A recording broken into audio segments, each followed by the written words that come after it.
Cinquième idée, renforcer vos fonds propres en acceptant de payer l'impôt, passer d'une logique de bilan fiscal à un bilan économique. Ça répond à une question qui a été posée tout à l'heure. Comment est-ce qu'on peut faire, quand on est patron de PME, pour faire comme les grands groupes, c'est-à-dire payer un IS tout petit, pour éviter de payer de l'impôt, même ce sera encore mieux. Est-ce qu'on peut faire ça?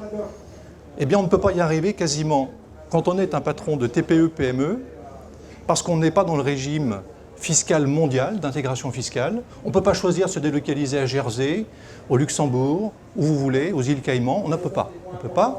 Donc on va être mécaniquement contraint, parce qu'on veut vivre en France plus de 6 mois de l'année, à payer ses impôts en France. Et si on commence à se dire « je ne veux pas payer d'impôts, donc je commence à jouer sur la présentation de mon bilan », je charge la mule, je décale des facturations, j'oublie certaines facturations, je fais en sorte d'amener mon résultat proche de l'équilibre pour ne pas payer d'impôts, eh bien si vous êtes dans cette logique-là, qui est la logique des toutes petites entreprises, vous ne pourrez pas vous développer parce que vos fonds propres n'augmenteront jamais et que comme vous ne gagnez pas d'argent, on ne peut pas vous prêter d'argent puisque vous ne pourrez pas rembourser de crédit. Autrement dit, vous êtes en train de tuer la poule aux œufs d'or en n'acceptant pas de payer de l'impôt. Véritablement, quand on est expert comptable et qu'on arrête des bilans, on est pratiquement culturellement influencé par ses clients pour arrêter le bilan dans une vision de l'impôt le plus petit possible à payer.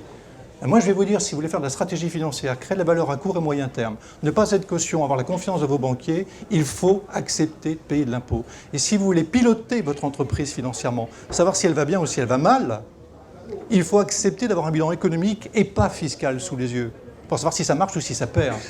On ne peut pas avoir 3 bilans, celui pour les impôts, celui pour le banquier, puis celui qui est pour moi.